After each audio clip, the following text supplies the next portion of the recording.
Good morning, everyone. Welcome to this session at the Resist Fest on academic freedom. My name is Deepa Govindarajan Driver. I'm an academic and a trade unionist. I work at the University of Reading. I'm also proud to support Professor David Miller, who is currently under huge amounts of attack, as well as colleagues in Warwick, Glasgow, and elsewhere who are coming under attack for exercising their right to academic freedom. This morning, I'm joined by three eminent voices, and I also have apologies from Professor Moshe Machova, who's unable to make it because of illness. I'd like to introduce online Dr. Ghada Karmi. Ghada is a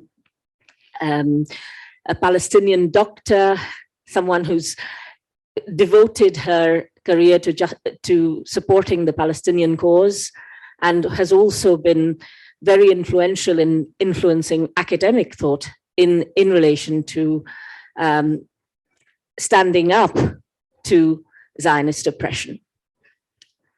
Our next speaker is Kevin Bean. Kevin is a fellow of the Institute of Irish Studies at the University of Liverpool and a trade unionist from UCU.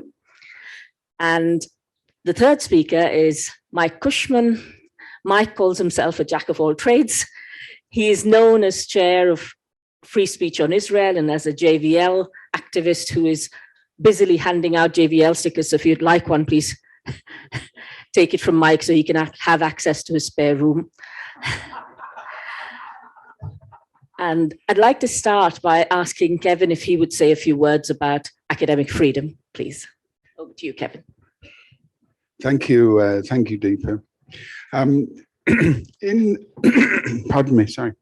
In her opening remarks, Deepa referred to the campaign to get David Miller sacked and the important issues around academic freedom that case raises. But David Miller is not the first person, and I'm afraid he won't be the last, who has come under attack for his political views and has been the subject of what we can really only describe as a witch hunt because of that. This is not a new thing. It's not even, I suppose, new in the sense of just the last 100 years or so since public higher education became an important part of society.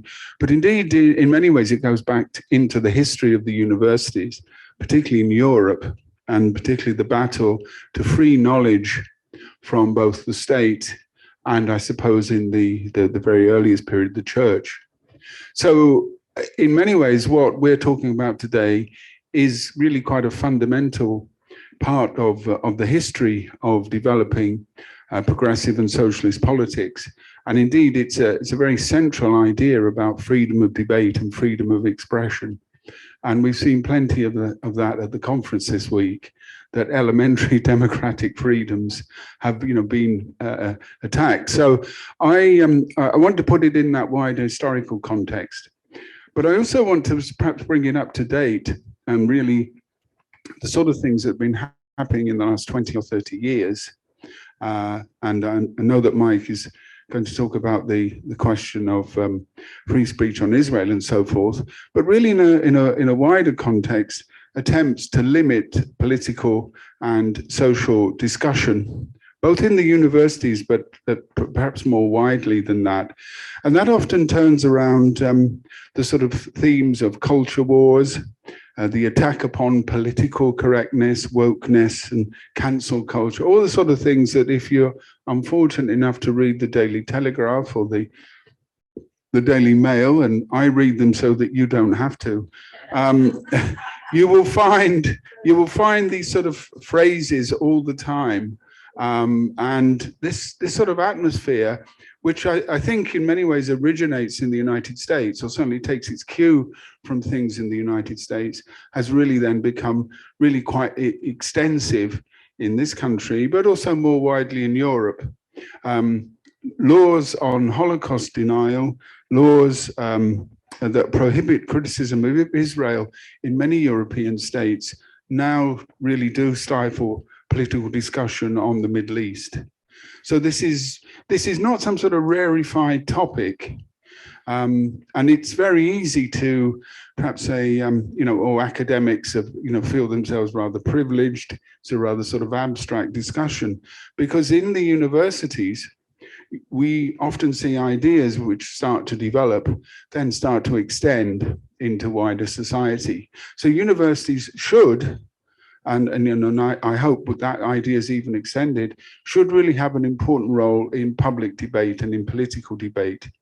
And legislation, I think, is being introduced in an attempt to curb that. But perhaps more importantly, the climate of opinion that the legislation ushers in.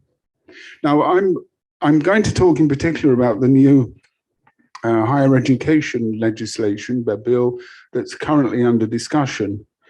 And again, this may seem esoteric, and I'm not a lawyer, but I can read the politics around it.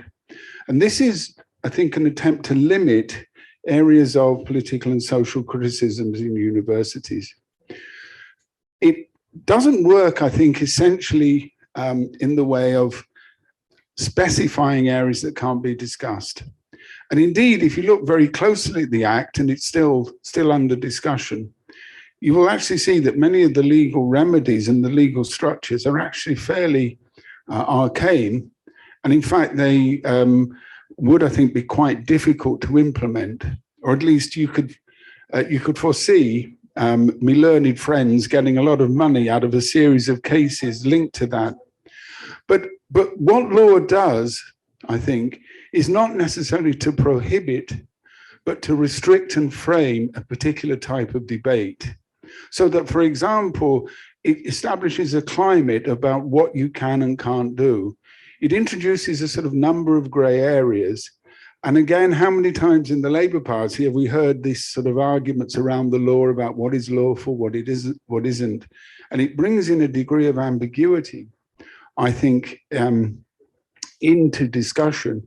And more importantly, I think it will have an impact on university authorities who will use some of these provisions to not only restrict what researchers and others can do, perhaps more importantly, the sort of meetings and seminars that they can hold, but to establish an idea of what is legitimate and what isn't legitimate. And for me, that is really quite a dangerous area. And I don't wish to be alarmist or indeed conspiratorial, but I think one of the things that we've seen that acts like this are doing, and again, I take my cue from things happening in other parts of Europe and in the United States, is it rules out certain critical ideas to be unacceptable, to be illegitimate. And I'm not going to intrude on Mike's area. Mike knows much more about this than I do. But I was very, very struck watching a seminar, I think in 2019, 2020, that was organized by the American Secretary of State, Mike Pompeo, an international summit on anti-Semitism, which included such luminaries as Michael Gove, John Mann, and my own particular interest was my former MP, Luciana Berger, who appeared on there and gave a blow-by-blow account of what had happened to her in the Labour Party. Now, unfortunately, the chat was disabled and I wasn't able to come in. But the important point was that this established an idea of what was legitimate and what wasn't. And it reinforced this idea of critiques, not just, say, of Israel or American policy, but indeed critiques of essentially the status quo, capitalist society, liberal democracy, the sort of things that we're all guilty of, that these are increasingly illegitimate, that they don't come from a critique that is based upon reason, that they're in a sense now unacceptable.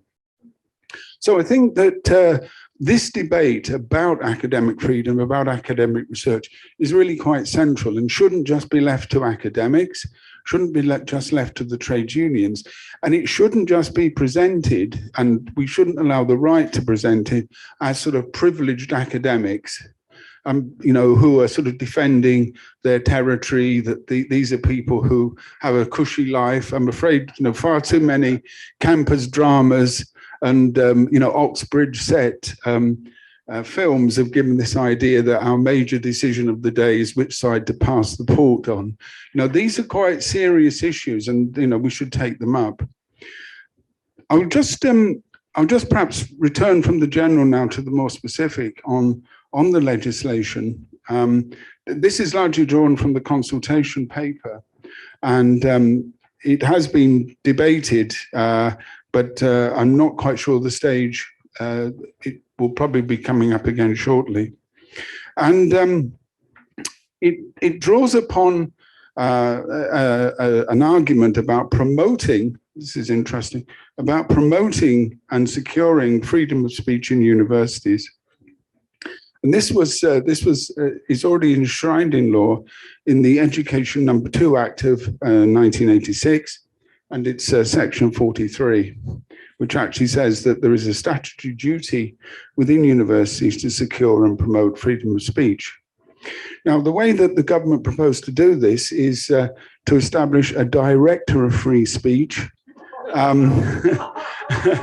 Somebody has already come up with the phrase "a free speech czar," but that does draw attention to the contradictions within it.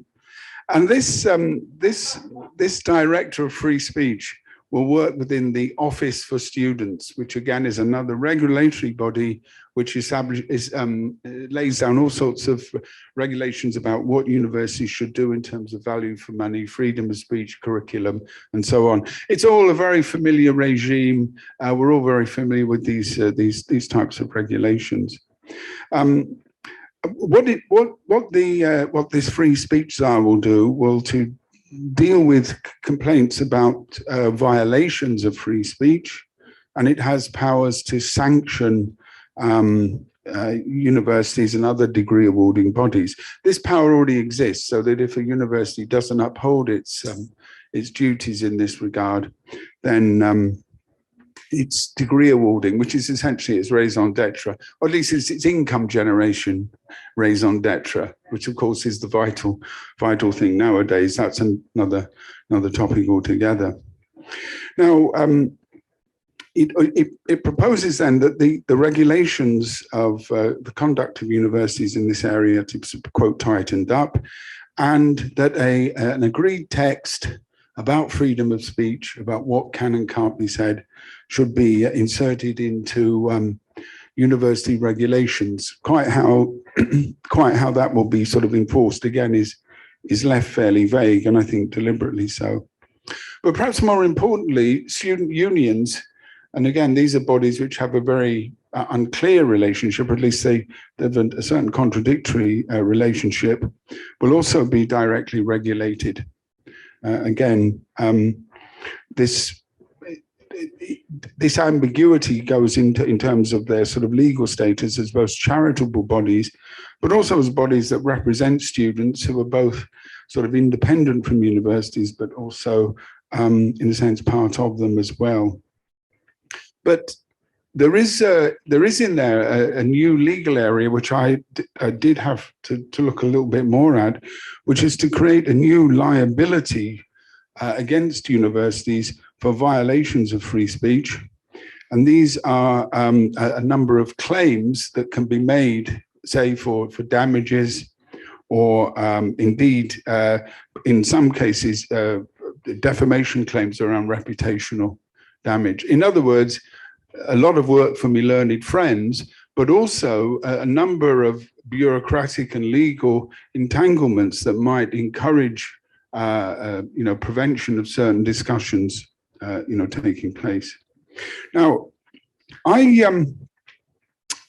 think that much of this is likely to prove unworkable, or at least it will prove a legal minefield. But what I think it will do, as I've said, is to sort of limit the areas of discussion to, in a sense, to be sort of preemptive in that way. I think it will act in the way that Section 28 of the Local Government Act of 1988 acted in terms of gay rights. and in terms of arguments of promoting homosexuality and so on. And again, very much part of a moral panic in this way. But perhaps I think lurking within some of that liability claim, and also the possible issues of harassment lurking within the Equality Act of 2010, could be, and indeed I suspect, but maybe people from the floor can correct me on this, that some of the cases that are around at the moment do relate to, quote, harassment, that an academic, for example, in speaking about a particular issue, can be deemed to be harassing students. There's plenty of, okay. So I think that is probably the most dangerous area, because of course the Equality Act talks about harassment in terms of unwanted conduct related to a particular or a relevant protected characteristic. And so I think, and Mike, I'm sure will comment on this, we can see how an equation of a political view and the support for a political state can then be seen as an attack upon the particular characteristics of a particular group of people. So that the harassment where I directly threaten somebody, which is, I think, fairly clear, is going to be replaced now with a general attack on the politics, which will then be translated into individual harassment. And I suspect that that's what we're starting to see in some of the cases that are starting to come up. So I'll just conclude by saying that this act is part of perhaps a wider attack on freedoms of research and freedoms of expression, and that we should not just see it as an academic issue, but in fact part of these much wider attempts to limit political discussion, and above all critique of the status quo. And I mean that in the widest sense of saying what is legitimate, and even inferring that critics are not just wrong, but they have evil intent, or indeed in some cases are violent, that even the firm expression of a political idea is terroristic and above all is a threat to particular individuals. And I think we really do have to resist that in both the individual cases where it comes up, but in the general applications of the law.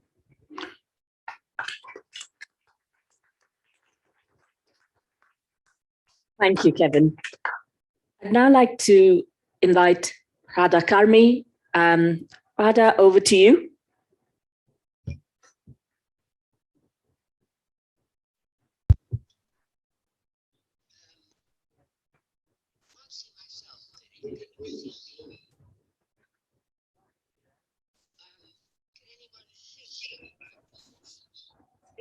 We can hear you, but you're very quiet, Radha.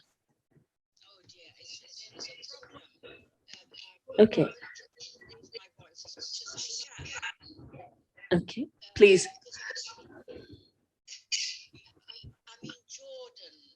This is much better now. It's not ideal. So in fact, you can't see me, is that right? We can see you and we can hear you. Oh, okay, good. Look, the issue of free speech, for me, obviously as a Palestinian, my really main concern with it is that it is about free speech, permitted speech on Palestine as it relates to the state of Israel. Now, it's not that I don't support the principle of free speech for any area. Of course I do. But I think the emphasis on this subject in recent times, and what we heard the first speaker explain about the new regulations over free speech at universities, is for me about Palestine as it relates to Israel. You see, you have to ask yourself, why now? Why this? Why now? Universities have laws about free speech, regulations about free speech, which were good enough apparently, until these very, very recent times when we've had a number of events occurring, all pointing the same direction. I'm thinking of the IHRA definition of anti-Semitism, which has been put before us since 2016. That IHRA definition has been adopted by several universities, not the majority, fortunately, but enough, and by other institutions and by governments, by many governments. Now, what's that about? And is that an accident? Of course not. This is a confluence of changes and new ideas which are presented as being about something they're not actually about. So free speech is not about free speech in general. Free speech I'm talking about in the modern, in the very recent sense. It is free speech about Israel, about Palestine as it relates to Israel. The IHRA is not about anti-Semitism, it is about anti-Semitism to a certain extent, but much more it is about anti-Zionism and being against the state of Israel. So in that sense, I think everybody knows this in this audience. I'm sure they do.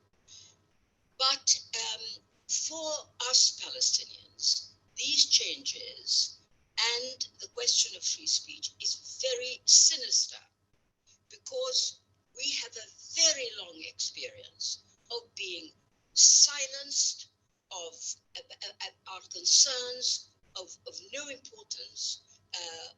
We have been passed over time and time again. And when in recent years there has been a surge of support at the popular level, a surge of support for Palestine and the cause of Palestine. I mean, look at the Labour Party conference vote on Palestine yesterday. These changes have alarmed Israel and its friends, and it must be all seen in this context.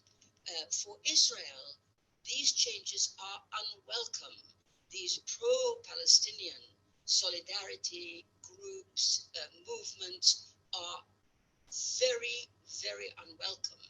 And it's very important for Israel and its friends to do whatever they can to counter this growing tide of interest in Palestine and understanding of the Palestinian predicament. Now, it's not new, as I said, for Palestinians. This has been going on since long before I was born. The question of ignoring the Palestinians in political terms, in cultural terms, in human terms. It's been going on long before I was born. Really, if you look back to the Balfour Declaration of 1917, and you look at the extraordinary idea that a colonizing power, Britain, would actually consider allowing a different group of people to come into the country of Palestine, which is not British and which was not for Britain to hand over to anybody. The idea that you could do that Balfour could think of doing that, is based on the concept that the natives of Palestine, as the natives of all the colonies, were people of no account, as if they were non-existent, as if they were invisible. From that moment on, the Palestine in particular became really a matter of the Zionist Jewish settlers, how many of them could come in, how much could the native population be have its resistance quelled. It's in those terms. It was seen through that prism. So, and it's gone on ever since. And in my own life, I must tell you that I've been through a very difficult history of having the Palestinian voice silenced for years. Palestinians couldn't speak. The idea that today I'm speaking in this way was unthinkable in the 1970s, unthinkable in the 1980s. Why is that? Because Palestinians were of no account. Even today, by the way, I should say, even today, many events that I see and take note of talk about Palestine without a Palestinian speaker. How is that after all this? So I'm grateful to Resist for giving me this opportunity to talk about this subject. It's very fresh in my mind, in particular because less than a week ago, I'd been invited to speak about Palestine to Hackney North CLP. I welcomed this. I believed myself to be among friends, and I began to speak about Palestine, but the Palestine I wanted to speak about, and that I spoke to the CLP about, was the Palestine over here, in quotes. That is, what is happening to the Palestine issue in this country, and in particular as it relates to the Labour Party. And has the Labour Party been fair in the way that it deals with the Palestinians and with their concerns? Or is the Labour Party taking up the position of support for the state which oppresses Palestinians? And, you know, to my mind, when I put this to the CLP, this is an extremely serious issue. It's something to be debated. It's something to be worried about. Well, far from it having that kind of reaction, the chair stopped me speaking. I hadn't been speaking for long, stopped me speaking, said that's not what I was invited to talk about, and terminated the arrangement. Now, the reason I talk about this is not only because it was personally offensive to me, but because of what it means about some sectors of the Labour Party today. I don't need to tell you what I'm talking about, but I find this very shocking.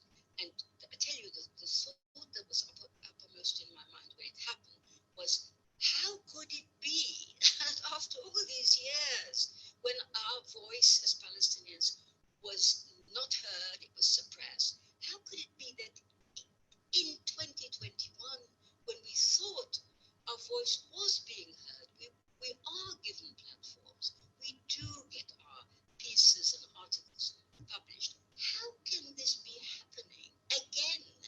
It took me back to much earlier times, in the 1970s and so on.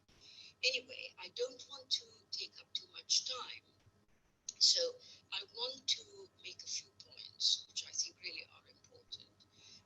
First, people need to keep in mind this is fundamentally about the Palestinians, the Palestine issue, as it relates to Israel. And what I mean by that is that the Palestine story, understanding the Palestinians and the oppression that they have suffered and are still suffering, reflects on the state of Israel right from the beginning, from when it was established, when it led to the expulsion of people like me, up till the present day, when this state continues to occupy land that belongs to another people, that a state that punishes those people for resisting that occupation, and a state that uses a system of apartheid in dealing with the Palestinians. So that's what this is about, and it is about whether one permits the censorship over this issue. We should be able to talk about it. We should be able to make it clear. And certainly we should be saying as a Labour Party that we do not support apartheid. We do not support racist practices against the Palestinians. So that's the first point. The second point is that this attitude has been perpetrated and perpetuated by a series of other changes which seemingly look as if they're not related, but they are very much related. The IHRA definition and this question of free speech and the rules on free speech, which our first speaker spoke about. I want to end by saying many things that Palestinians may say, many things that supporters of Palestinians may say about Israel will make uncomfortable listening or reading for many Jewish people. But I must tell you that the right to be offended, the right not to be offended is written nowhere in any sort of law that I'm aware of. If you are offended by the idea that a state that practices apartheid and oppresses another people, if you're offended by criticism of such a state, then you have no place either in the Labour Party or among the right-thinking, justice-loving peoples of this world. Thank you.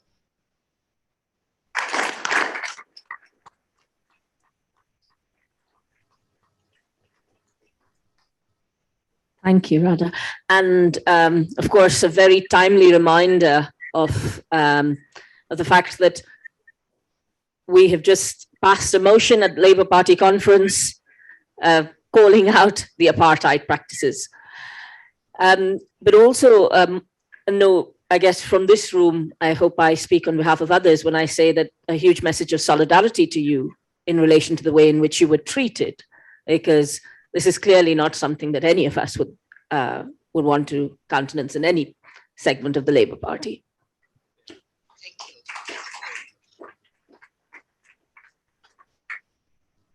I'd now like to invite Mike Cushman. Mike is a member of the organising committee for the British universities, I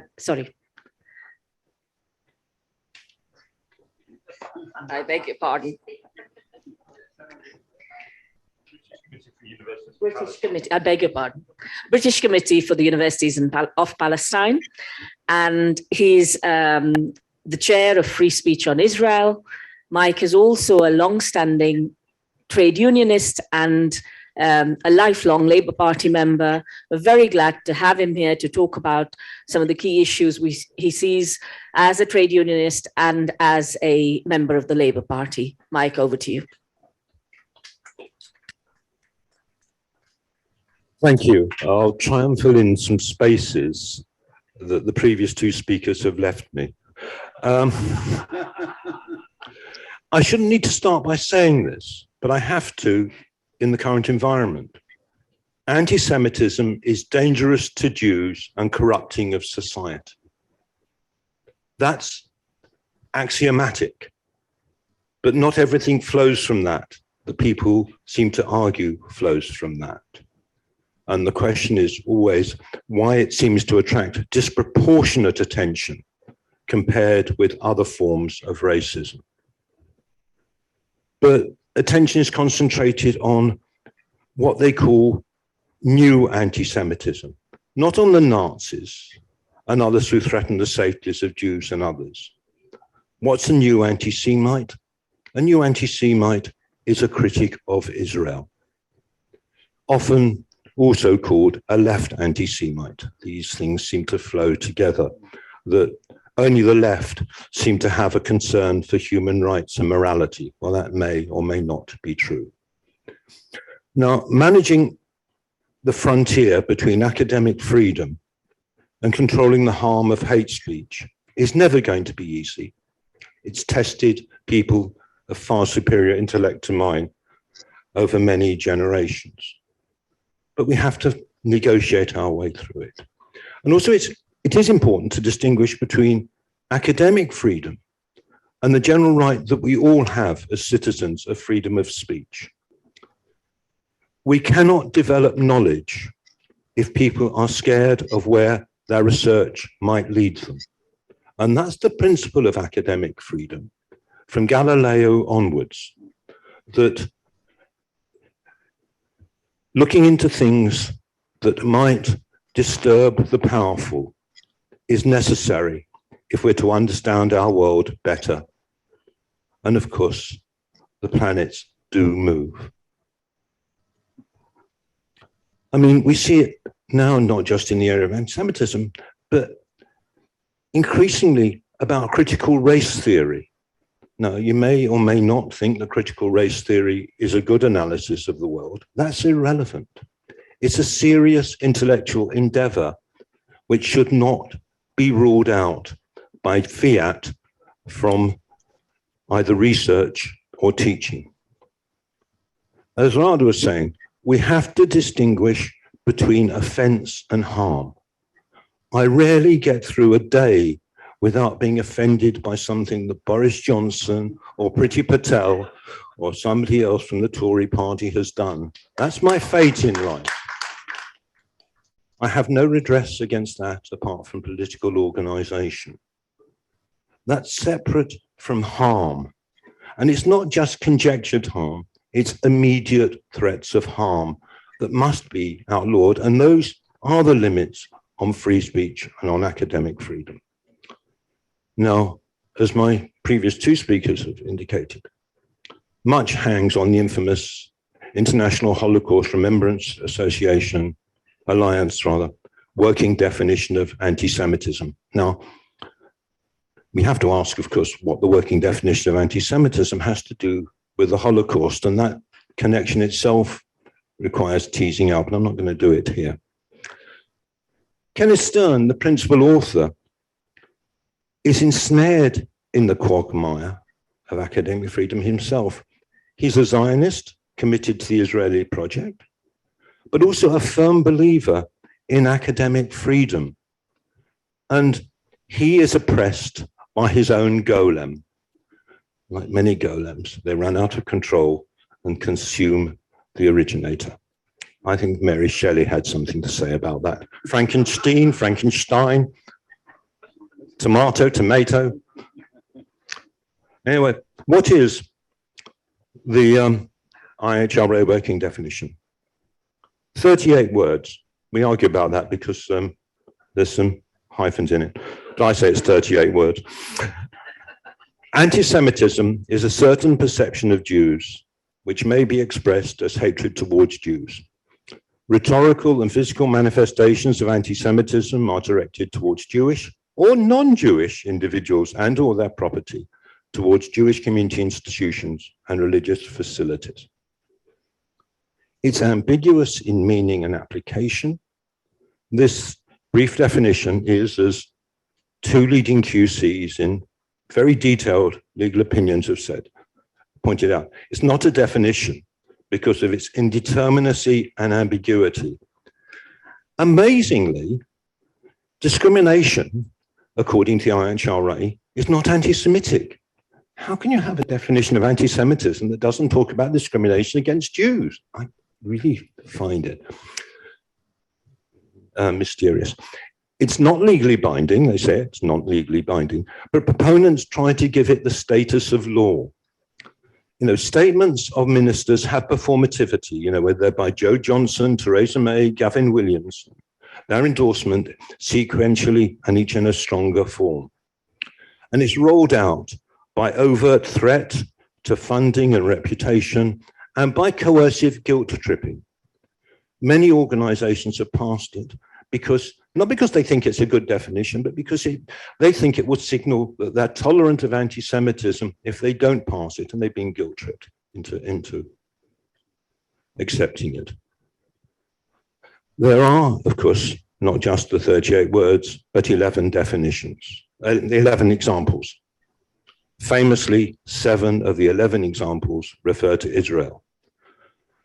Whether these examples are part of the definition has been contested, but there's been exemplary work by Jamie Stern-Weiner, which goes into exactly what happened at the IHRA and shows conclusively that the 11 examples were never adopted as part of the definition, no matter what people try to say. But even with the examples, there's linking text between the definition and examples. Manifestations might include the targeting of the State of Israel that conceived a Jewish collectivity. However, criticism of Israel similar to that leveled against any other country cannot be regarded as anti-Semitic. And it goes on to say, could, taking into account the overall context, include. But this linking text is systematically ignored. The proponents of the IHRA go for a simple matching exercise. They find a number of words from out of context and say this matches to a bit of one of these examples, and therefore it is anti-Semitic. You should be excluded from this or that organization or lose your job. Rebecca Gould has done exemplary work in trying to get to the bottom of this, and I'm going to ruthlessly plagiarize her work. I mean, well, reading one book is plagiarism, reading two books is research.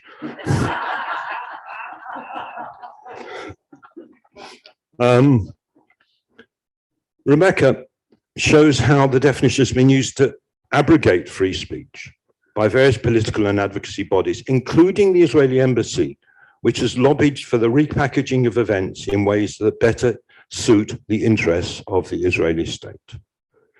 It's led to event cancellation and works analogously to no platforming, and uses the IHRA to forbid events that the proponents believe may perpetuate anti-Israeli bias. And it uses the IHRA document, in a sense, conceptualized by Habermas as a procedural norm, a quasi-norm, whereby an institution is pressurized to take actions it would not otherwise have taken in its absence. And this is to go back to the whole thing about performativity, that by stating things, if you state it from a position of authority, you make it true, whether there is no preceding evidence or not. I mean, the first targets were student events. They weren't academics, particularly Israeli Apartheid Week events. There were earlier attacks on the Oxford University Labour Club, which were in the spirit of the IHRA, but before the event. I mean, there was one at Manchester where a Holocaust survivor, Malika Sherwood, wanted her talk to be titled, "You are doing to the Palestinians what the Nazis did to me." You know, she's a Holocaust survivor. She's entitled to say how she sees the world. But that was summarily changed to a Holocaust survivor's story and the Balfour Declaration, without her permission or that of the organizers. You know, the organizer was informed the use of the first title is not permitted because of its unduly provocative nature. I'm sorry, in a university, you are no longer allowed to be provocative.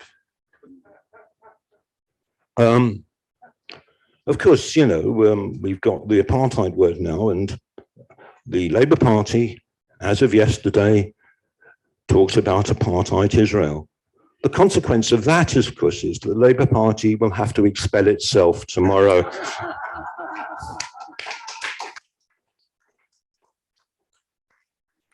You know, at the University of Central Lancashire, they gave totally undue weight to the IHRA, talking about the adoption, the breach, and lawful, words that had nothing at all to do with really rather routine events drawing attention to what was going on in Palestine. And they are trying to demand balance. You know, I worked at the London School of Economics. It was full of neoliberal economists. We were never able to insist that each of their speeches had to be balanced by having a Keynesian or an MMT speaker alongside them in rebuttal. No Jewish society has ever been required to platform a Palestinian. You know, where is this balance? You know, it's a totally one-sided one. We talked about David Miller. Now, last time I was in this room, it was to listen to David and others introduce bad news on Labour. And actually, my notice of investigation refers to a question I asked at that event. I don't know what the next one will refer to. But regardless of what David did or did not say, the abuse of process, you know, many MPs, the Bristol Mayor, the Campaign Against Anti-Semitism, Jewish communal organizations are all demanding the most harsh penalties on him. and have actually prejudiced any chance that he might have a fair hearing for what he did or did not say. You know, as well as academic freedom, we have a right to fair process.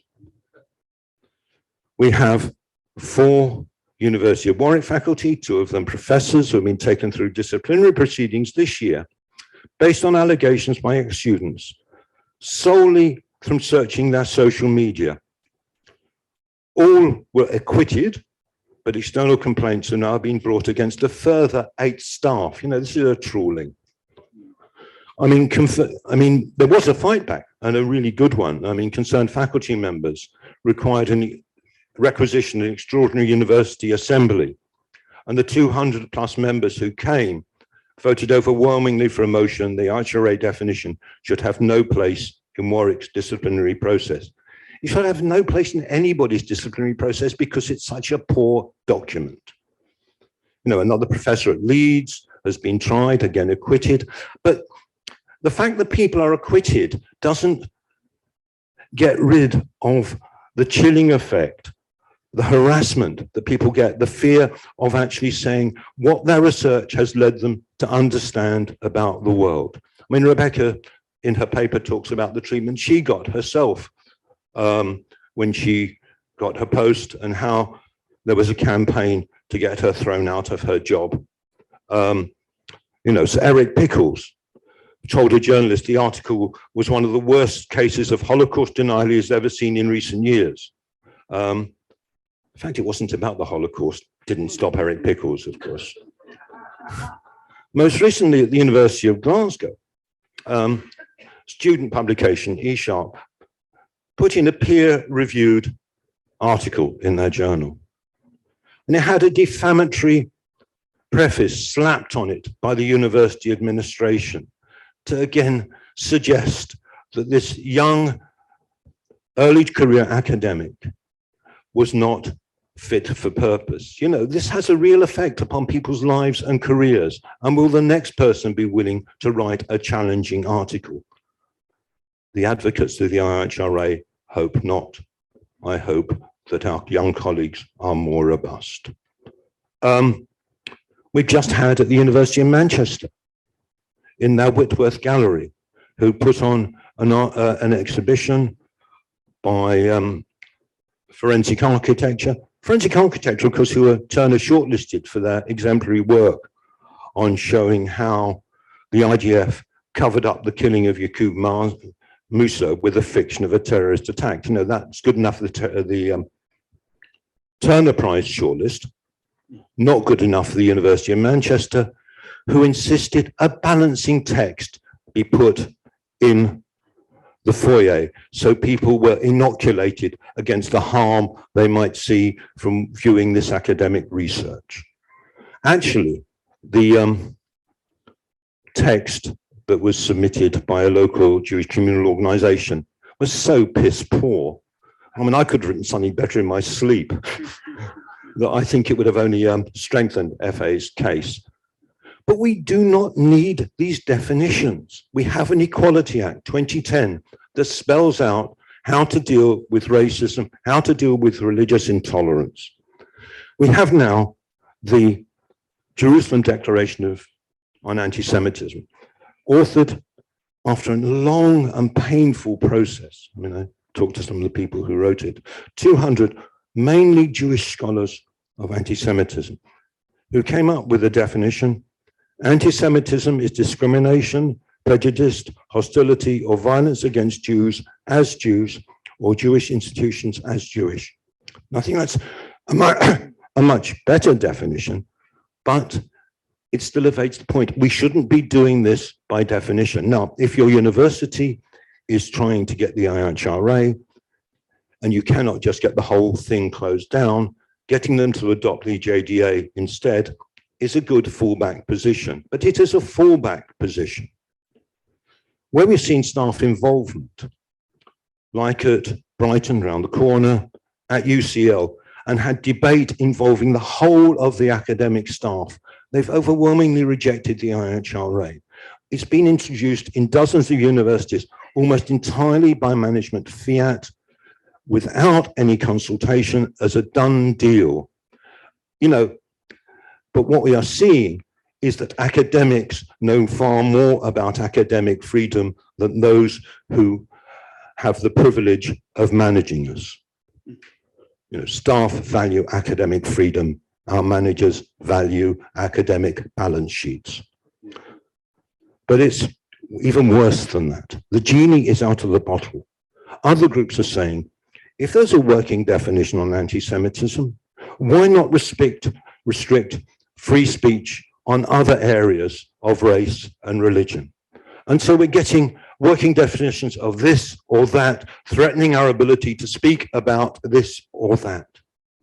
The genie is out of the bottle. Getting it back in is difficult. The law of entropy says the amount of energy you need to create disorder is small. The amount of energy you need to recreate order is much bigger. That energy has to come from us, from you. And I leave you to go away with that energy to try to restore order and academic freedom.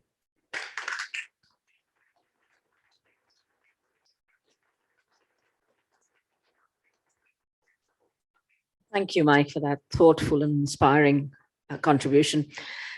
Kevin referred early on to the elite Oxbridge institutions, and as Kevin well knows, over 70% of research staff at these Oxbridge institutions are on casualized contracts.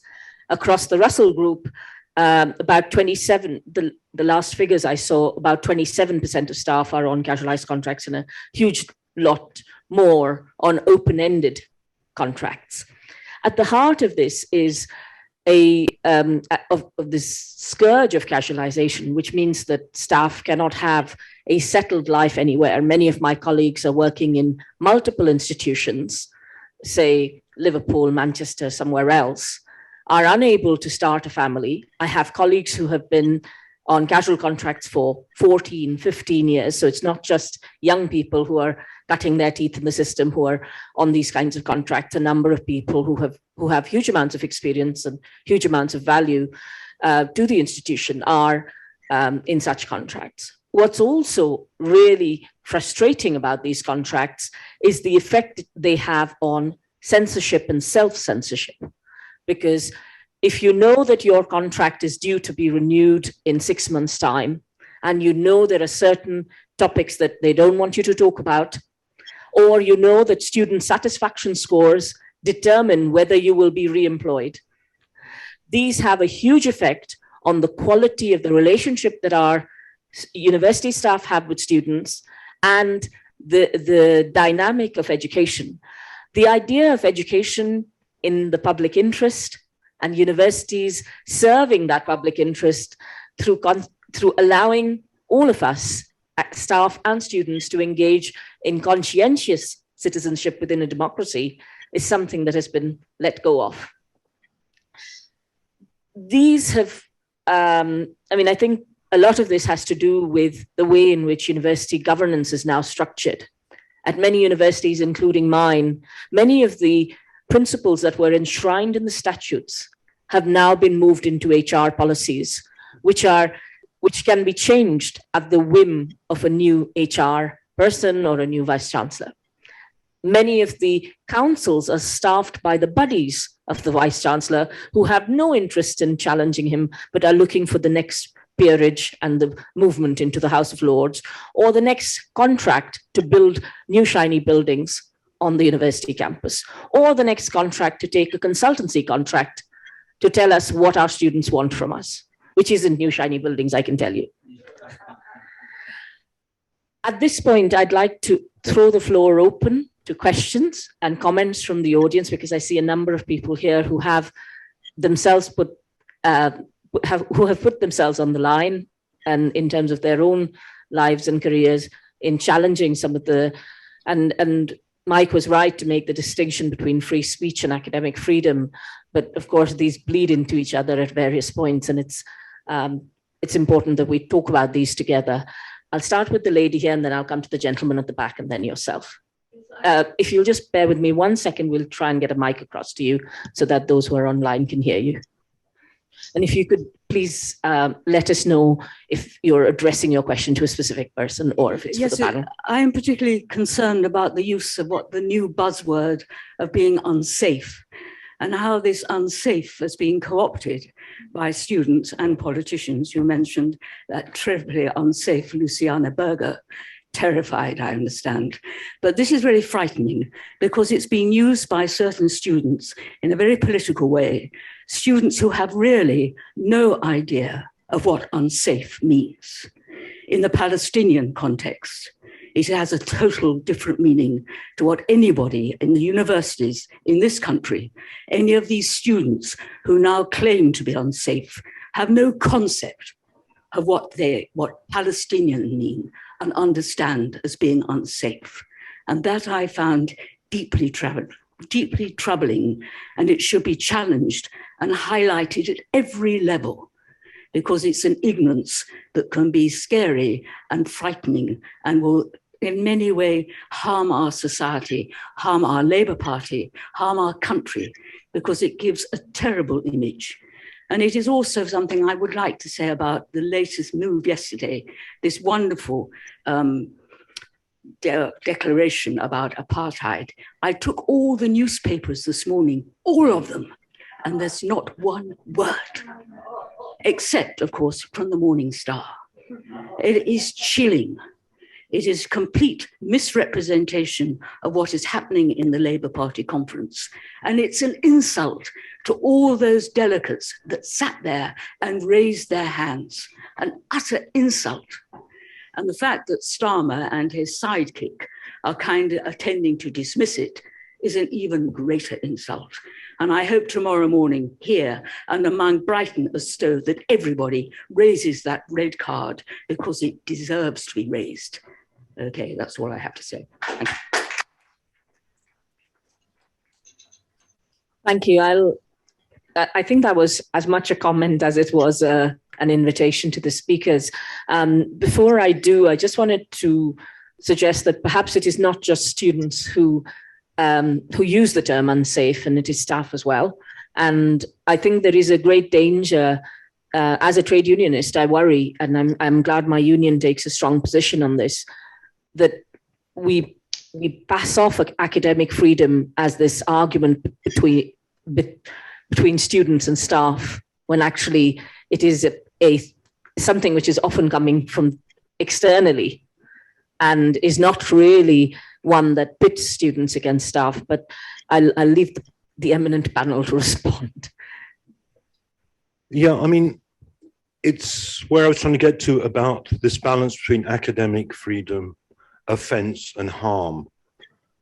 And when I talked about harm, I talked about present harm, not conjectured harm. And the problem about the unsafe thing is about conjectured harm.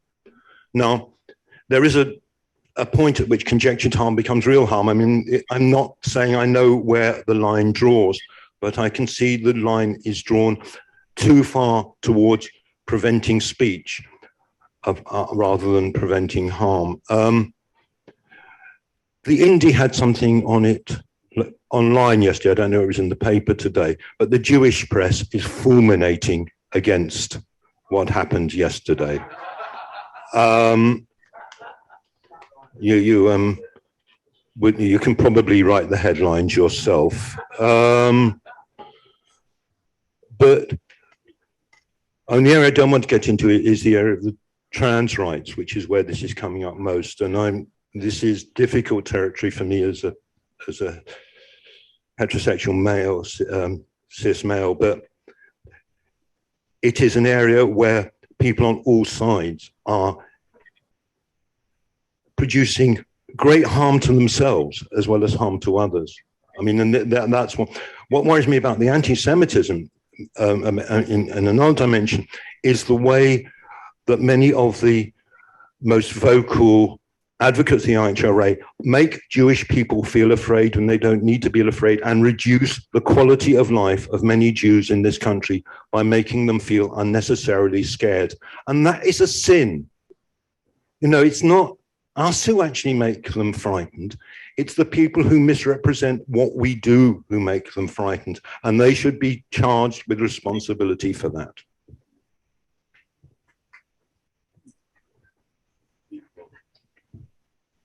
Radha, would you like to comment on this? First of all, I want to thank the questioner for making those points, which are really very important. The idea of unsafe, this is a whole new vocabulary, which, in my opinion, has been created in order to cater for particular groups who might otherwise be upset or offended. She's so right to point out what a real meaning unsafe has for Palestinians. It's not a concept, it's not a vague idea, it's something which is very dangerous and very damaging. So this is a total misuse of language. Now, I must say her comment about the lack of reporting on the Labour Party conference is spot on, because you see, one of the weapons that is currently being used against the Palestinians, against the Palestine story, is to not talk about it at all. So remember, I was talking about silencing Palestinians themselves and silencing their supporters, but another technique is to not talk about any of it at all. So that has to be seen as the weapon in Israel's armory against the Palestinians. Kevin. I don't have too much to add. I think it's been well explored, but I go back to my point about the way a climate of opinion is being created. And I think particularly the way that a sort of a smear and a general sense of threat. And there are numerous examples in the Labour Party and also in universities. I sometimes read in the Jewish Chronicle about rising incidents of anti-Semitism, or the sort of fears that Jewish students face on campus. And I think that headlines of that nature and sort of creating that argument, do contribute to this and are then useful ways for people to intervene.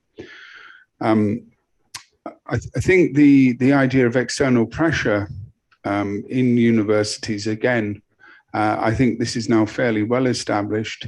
And indeed, I think there's Mike outlined numerous cases of where this is occurring.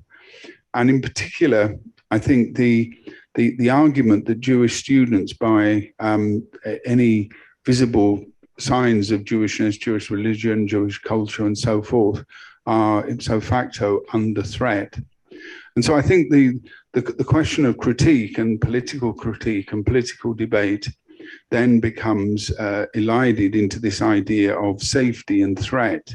So that, for example, to criticize a political position, or even, for example, say for a liberal Jewish person to criticize the religious or social practices of Orthodox Jewish people, again, is sort of seen as a threat, or can be posed as a threat. And I think that, it's very clear there are laws that deal with physical violence and attacks on people. We understand that. But a rather sort of sense of this, quote, chill factor, the Labour Party is not a safe space for Jewish people.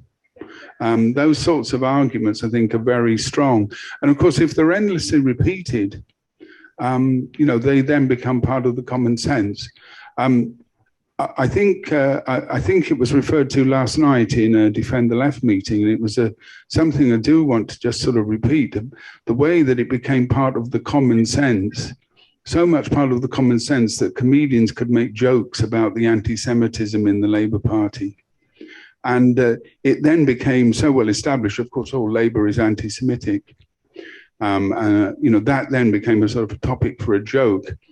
And to his credit, and he's been a very stout defender of this, Alexei Sayle did a piece on one of his shows on radio, the Radio 4 comedy slot at 6:30, which actually isn't all that funny nowadays, but I'm just getting a bit middle-aged, I think, or actually elderly. But he did a brilliant piece where he played a clip of Hitler, you know, the famous rants. I mean, we can, you know, unfortunately, we can all identify them. And then he's just said sarcastically, "Oh, thank you, Jeremy Corbyn." And he was actually sort of ridiculing this whole idea, right? But he was ridiculing it in the same way, which then become part of this accepted idea that Jeremy Corbyn and Labour were anti-Semites. So, you know, I think we have to resist this very strongly, you know, and I think we have to fight it every step of the way. But I'd like to hear more views from the audience. Thank you. I can see about 6 hands and we have about 40 odd minutes left. So I'm going to start with the gentleman at the back. Thank you. You're the gentleman. Yeah. You are the gentleman at the back, now at the front. Savvy Walking, Faraz Khan, Cambridge. Suspended Labour. And society is policed by the law. Political parties aren't policed, and academia is not policed, policed in any way at all. Well, as far as I can see. So I was wondering, how do we balance that against ending up with a situation like Kristallnacht, where any, you know, people are attacked for their views, and academia are thrown out just for their views. Yeah,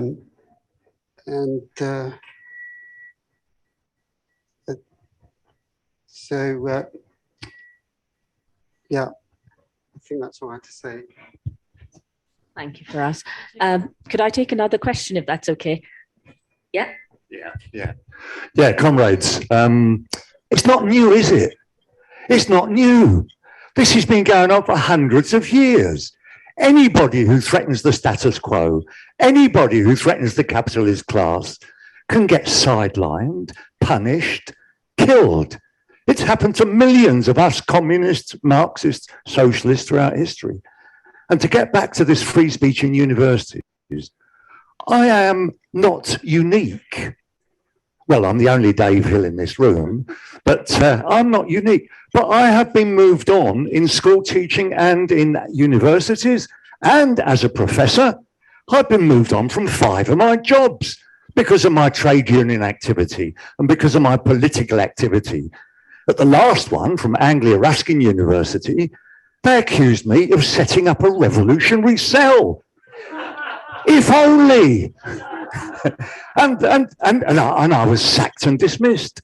But Kevin is quite right to put this into a much broader political, ideological and historical context, because it's anyone who threatens capitalism.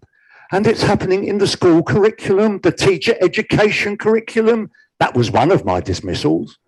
They removed sociology, politics, left-wingism from the teacher training, teacher education curriculum. They even changed it from being called teacher education to teacher training. So this with the crisis of capital in the 1970s, with the decline in the rate of profit, they've had to strangle us more, the ruling class. And my final point is, so what has been one of the best features of these attacks on freedom of speech, freedom of critique over Palestine or over capitalism? What has been one of the very best features? It has been the unions. It has been the National Education Union, the UCU, which has stood up for individuals and stood up for our collective rights and for the rights to be critical. So that's a plug for the education trade unions, comrades. Thank you. Thank you, Kevin. Esther, would you pass the gentleman in the red shirt, then Tony, and then Naomi? Thank you. And then yourself. Thank you. Thank you very much. I'd just really like to raise the concept of freedom of speech. I think that we're in a situation where, as I understand it, the law that they're trying to bring forward, they was originally bringing forward because there was concern within the Conservative Party, and there was various comments about various right-wing people, people that various ones of here would never want to listen to, being excluded, or from from the student union blocking them speaking. So that was the concept of it initially.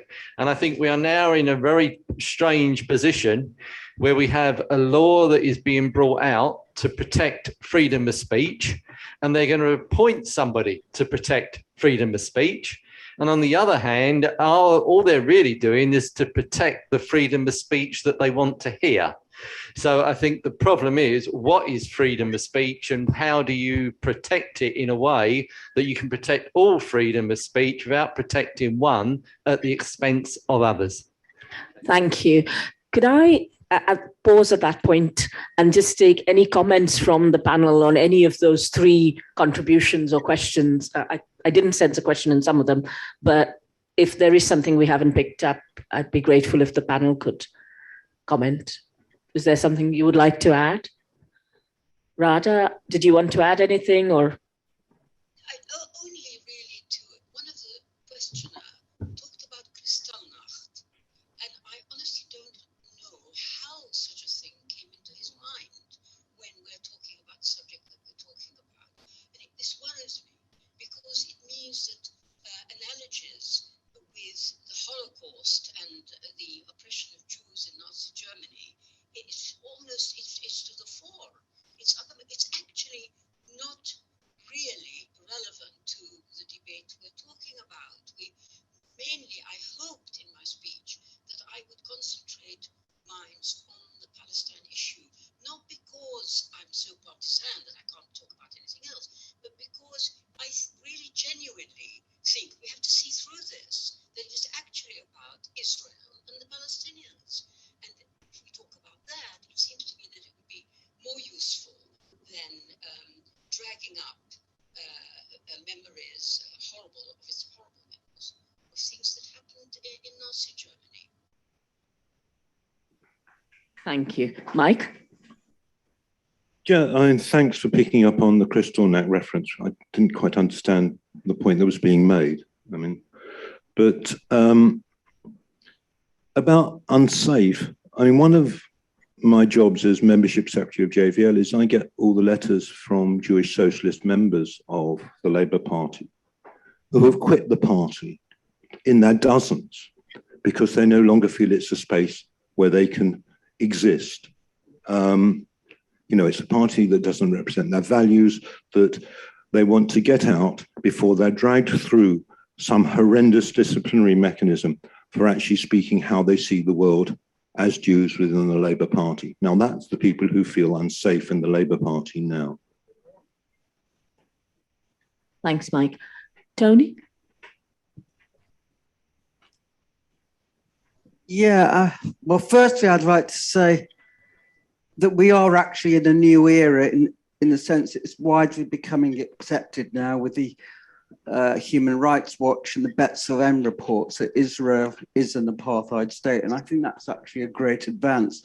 But what it does mean is I think you're going to see an increase in the allegations of anti-Semitism, because that is its only defense in a sense, because it's very hard to justify arresting a child of 12 in the middle of the night, blindfolding and beating him and throwing him on the floor of a jeep. It's far easier to accuse the person who raises that of anti-Semitism or unduly concentrating on Israel and so on.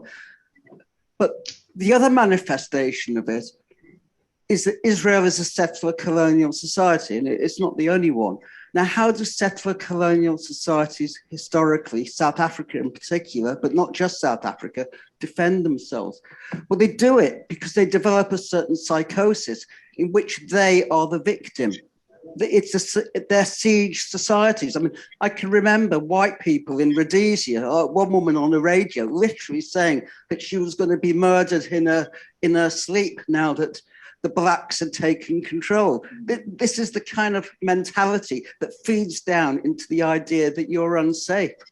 Because let's face it, Jewish people in this society are not victims of racism. I mean, anti-Semitism is a certain marginal prejudice, but state racism does not apply to Jews today.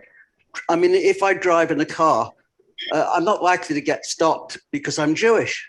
But if I'm black, that's a fact of life, isn't it? And I could go through everything. Disproportionate imprisonment, violence by the police, deaths in custody, and so on. It simply does not apply to Jewish people. I mean, of course, there is a certain prejudice, you know, about meanness, stinginess, etc., etc. I mean, I have it regularly if I don't buy a round of drinks, but, you know, I mean, I don't go home in fear of my life. You know, I mean, if the Labour anti-Semitism crisis was that serious, then every time I emerged from my basement flat, I'd have had to look around 1, 2, or 3 times to make sure that no one was following me. But it's the other thing about the anti-Semitism crisis, or what they define as anti-Semitism. There was an extremely interesting article, which I don't know whether people read, by Tony Lerman, in a booklet produced by JVP on anti-Semitism. I don't know if people remember. And what he described, and I think he described it in his book as well, whereby he was independently monitoring anti-Semitism statistics throughout the world. And Mossad, the Mossad representative in Britain, said that they wanted to take it over. Now, why would Mossad, which is MI6, take over the monitoring of anti-Semitism statistics internationally? I mean, would MI6 do that? I don't think it would even occur to them to monitor statistics of racism. It's quite clear that this is part and parcel of Israel's use of anti-Semitism as a political weapon. And the organization in this country which does that is the CST, the Community Security Trust. And if you look at it, and if you delve into the CST statistics, they're extremely dubious as to what they call an anti-Semitism definition. I won't go on too long. Yes, I know what you're saying. So I will restrain myself. But all I want to point out is that the anti-Semitism today is a politically charged weapon, if you like. It's highly contested. People should not accept what the CST says at face value. For example, and I give it as an example. Tony, no more examples, please. Thank you. Just the one. We'll come back to you if we have a few more. I'll take a couple more points. Could I ask? But it just feels very horrid to stop Tony because of his huge amount of knowledge on the subject. But I think I'd like to return to the topic of academic freedom amongst the questions as well. And if we can move, perhaps, if I can suggest that we move off a discussion of censorship purely in this space and move on to a broader discussion of how neoliberalism helps with the censorship. Over to Naomi. Thank you. Yeah, I hope I will manage to cover some of those things. No, I just wanted to say, watching those subtitles is hilarious sometimes. Something came up as spirit of the armchair. I thought, what on earth was that? I can't remember what. The other thing about jokes, sorry, before I get into the points I want to make, it's nice to see, it is reprehensible. Somebody mentioned the fact that, you know, the news quiz and comedians generally have started to find it quite legit to say, assume anti-Semitism, Labour Party, but they've now started to turn their attention to Keir Starmer, which is great. It's getting quite good. I wanted to raise a few complexities, which I hope will sort of touch on what Deepa just said, because this question of defining every different form of racialized oppression or whatever, as Mike mentioned, is becoming very dangerous. It's obviously very divisive in the movement. And it's also given rise to a quite interesting debate, but it's difficult to sort of navigate your way through it. Is there a class analysis of what's going on that allows for the individual possessors of protected characteristics to define and identify their own oppression, or is there a conflict there? Because I think there's a sort of tendency on the sort of perhaps this sort of more purist Marxist end of the spectrum to just say, if you're not talking about class, we're not interested. We don't want to hear about your oppression as a black person, or your oppression as a woman, or your oppression as a trans person. And I don't want to go there particularly because I know what a minefield it is. But there are other people who are trying to be quite nuanced about it and say, yes, we can be clearly in opposition to the capitalist state and the economic oppression that we all face. And we can also be sensitive to and incorporate people's different identities. The problem is, yeah, but it is a problem. And it's also a problem when the left starts policing itself because, oh, there are sensitivities here and there are sensitivities there, and we daren't offend this person and we daren't offend that. And it doesn't just apply to the question of anti-Semitism and Palestinians, although that discussion kind of gave legitimacy to the growth of identity politics, as Mike pointed out. And I think it was alluded to over here. We've got right-wingers who are waving the free speech banner, haven't we? And this is extremely dangerous. It makes it very difficult for us.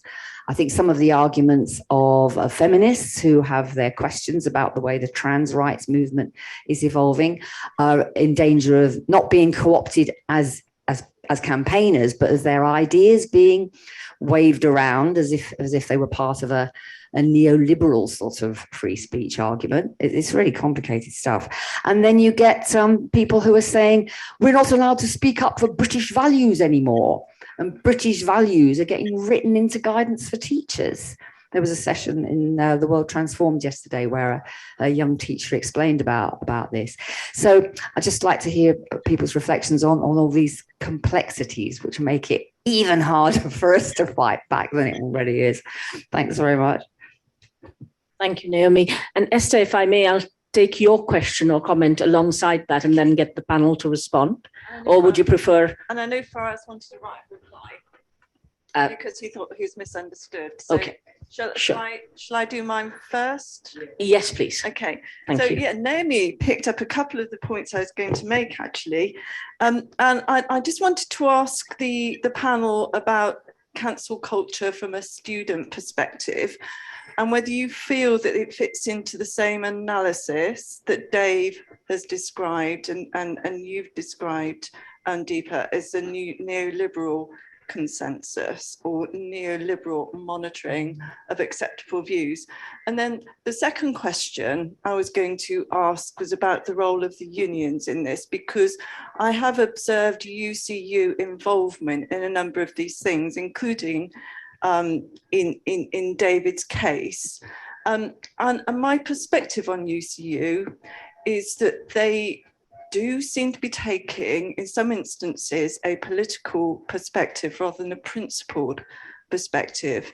By that I mean that rather than being interested principally in free speech, they are taking a political position as to whether they agree that Palestinians should have rights, or whether they agree that women should have a right to talk about sex, rather than saying, yes, you should have a right to talk about this stuff. And I'd be interested on the panel's perspectives on that as well. Thanks, Esther. And I'll take the right of reply in just a second.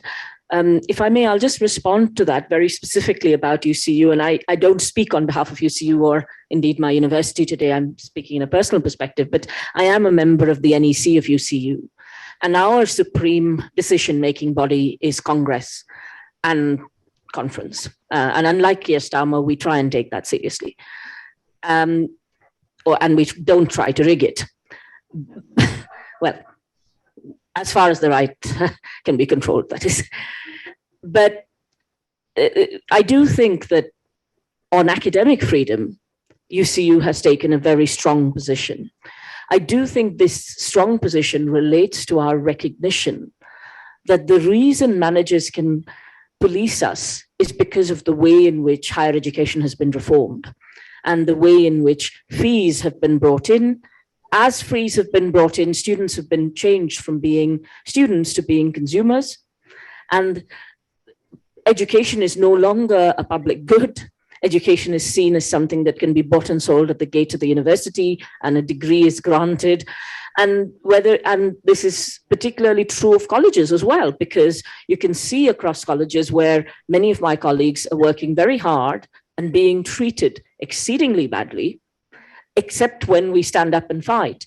And I just wanted to alert you to the upcoming strikes on the 4 fights, as we call them: casualization, workload, equalities, and pay, and on our pensions, which our employers are currently trying to steal. Now, insecurity in work and a lack of this insecurity in work is particularly bad for those who are on who already experience equalities barriers, because if you look at any university, the scale is such that the people at the bottom of the scale are largely Black people and largely women, and so the insecurity then becomes a way of entrenching the power of those who have social and political capital, and taking away power from those who are the worker bees in the system. And so I do think UCU can do a lot more in defense of academic freedom, but I do think it's one of the few areas where you might disagree on specific cases, but in general, I think the premise and the position that Congress has taken has been 100% in defense of academic freedom. But I guess different academics, depending on what areas they're working on, will find this difficult, because there is this fine line between academic freedom and freedom of speech, which is part of what you're talking about. And I think this discussion of safety or unsafeness becomes very tricky. So I'll stop there, but Kevin, Radha, Mike, would any of you like to add anything?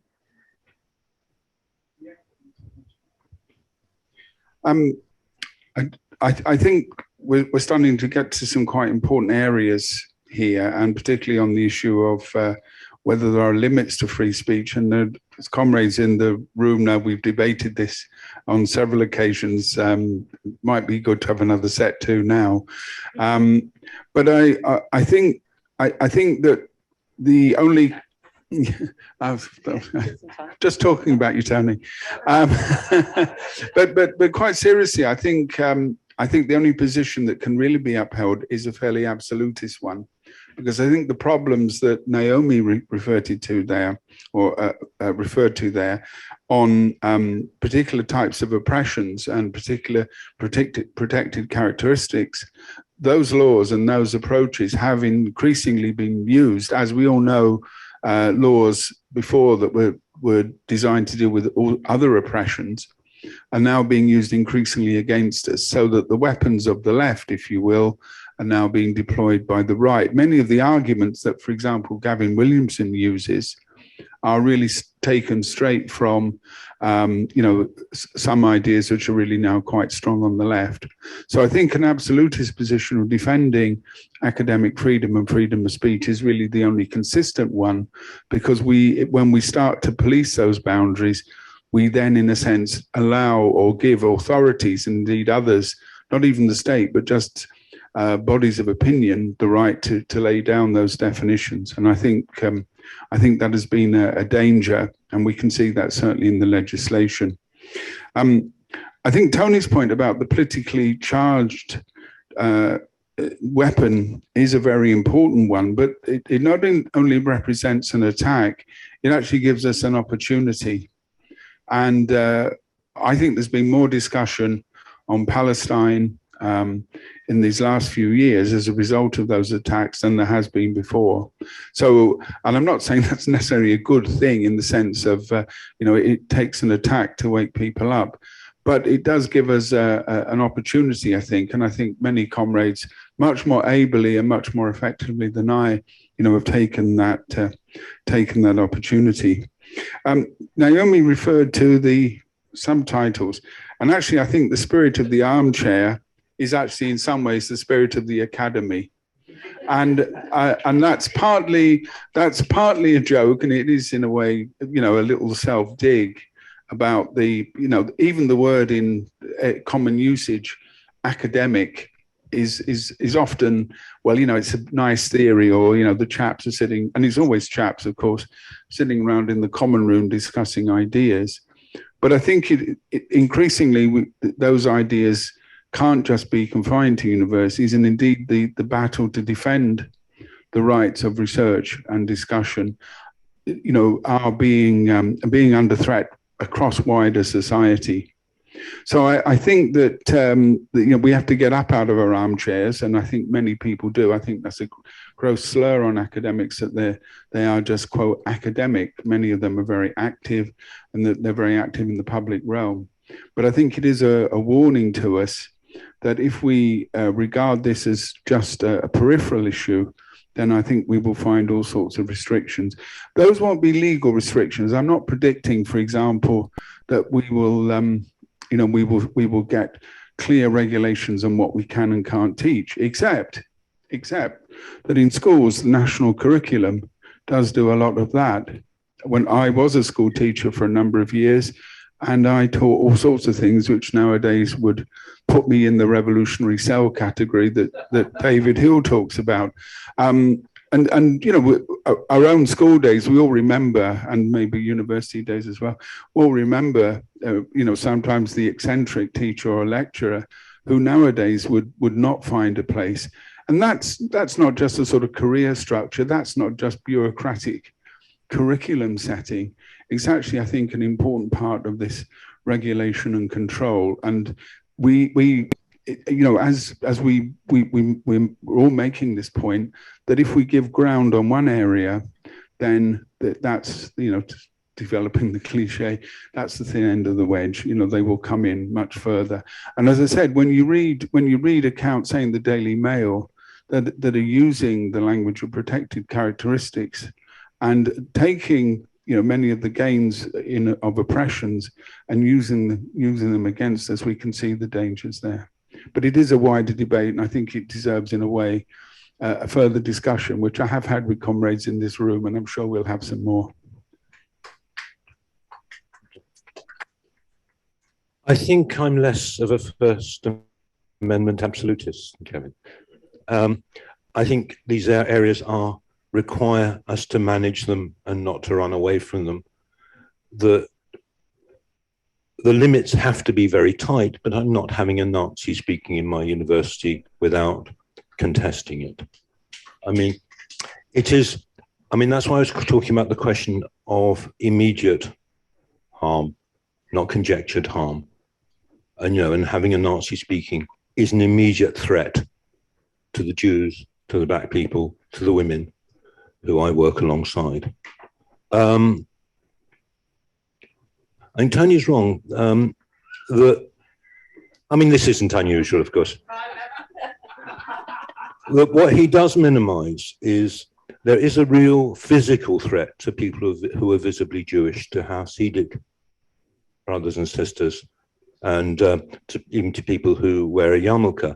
It's not a persistent everyday threat, but it does exist, and violence does happen to people on account of how they present themselves. Anti-Semitism is complex. What is a Jew? Is it a race? Is it a religion? Is it a culture? It's all of these and none of these, and in some strange mixture. So trying to understand anti-Semitism is even more difficult than understanding other forms of racism, and they aren't easy either. But what it does mean is that people stray into anti-Semitic utterances through confusion, through ignorance, far more often than through malign intent. And when people do that, they have to be challenged, they have to be brought up short, and we have to have an educational engagement with them so they understand why that statement is problematic. But that statement, the statement is anti-Semitic, that does not correspond to them being an anti-Semite. And the problem is that the collapse of people's misspeaking into an allegation of them being an anti-Semite. Now, as I say, the action, the utterance has to be challenged, but the action in response, except in the worst cases, has to be an educational one and not a disciplinary one. If they refuse education, if they consistently offend, then kneecapping is the only answer.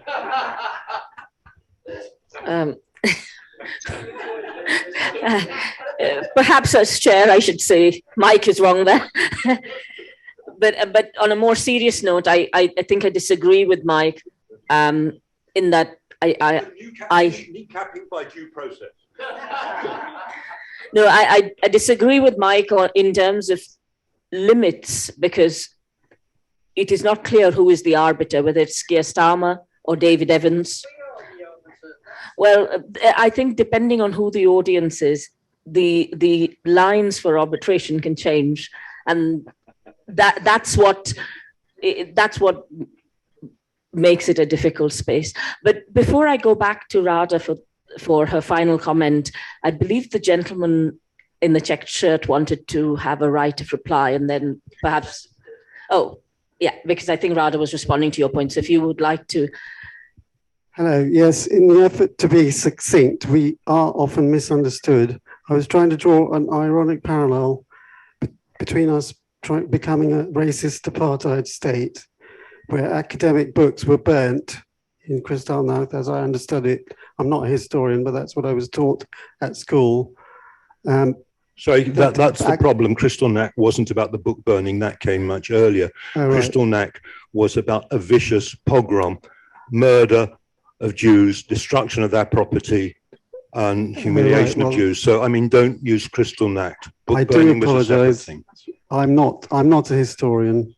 And I take my hat off to yourself and Tony as Jewish people coming out and speaking your mind, because as a common person, I can't tell who's Jewish and who isn't, because phenotype and names don't tell me, because all English people have Hebrew first names. So thank you. Thank you for that. I'll now invite Radha to make a final comment before we close this session. I can see we've taken all the questions, so I hope everybody's had a fair chance to comment. Radha, over to you. Yeah, first of all, thanks to Naomi for raising really important issues. But sadly, at the end of the meeting, hopefully there might be another occasion in which we can take up this sort of context, a general context. And in that, I include the role of the unions, which Deepa talked about. The role of the UCU is crucial, I think. And as likewise is the question of the general change that's happened, or put it another way, the effect of neoliberalism on education, which has been entirely deleterious, and I think is intimately related to this. One of the things that really worries me is the dumbing down of standards of education, the view of students as customers, how much money, this kind of thing, at the expense of a proper education. I saw it, believe me, when I was teaching at Exeter University, the falling standards all the time. And of course, I need hardly tell you, if you have, in the end, you end up with an ignorant population, then you can foist on them all kinds of preposterous stories, ideas, etc. Anyway, we don't want to go into that. But I want to end by saying, by pointing out to something very obvious to me, which is, why are we talking about anti-Semitism at all? As somebody else has pointed out, quite right, and my own researchers have shown, anti-Semitism in the old-fashioned sense, in the attacks on Jews, in the way that people were constantly assaulted, or very often assaulted because they were Jews, is very low in this country. It really is. Surveys have been done to show that that's it. But we're talking about anti-Semitism in a way we haven't talked for years. Why? Well, to me, the links in the story are absolutely clear. We're still on about Palestine in the end. We're about the fact that Israel, as Tony rightly said, is a settler colonial state and justified itself and protected itself all the time by fears of anti-Semitism. suspicions of anti-Semitism all over the place, so that Jews had to have a state of their own, they had to be safe somewhere, etc., etc. You're familiar with all this, but it's really crucial, it's key to understanding where we are now. If you allow a discourse to develop which delegitimizes Israel, Israel is in trouble. So the thing it has to do, it's forced to do, is to delegitimize the critics and, in fact, and of course the victims, the Palestinians. And I really want to end up on a note where I just gift you for reflection. You know, Israel is a big success story, but the most successful part of it was the way that anti-Semitism, the way that the state, a nation state, was made to equate a people. So in other words, that is masterstroke, this propaganda victory in which Israel is not a state, it is the Jewish people. And the moment you have that sort of identification, it's very obvious that if you attack the state, you are attacking the Jewish people. That's what this is all about. And that's what we have to see through. And we have to start opening up this whole story so that people really understand what it's all about. Thank you, Radha. On that note, I'd like to invite you all to the session at 1 o'clock, which is on the weaponization of racism. And I'm hoping that Jackie will lead us in an important discussion about the anti-Black racism that we see in this country, which is something that we need to talk more about.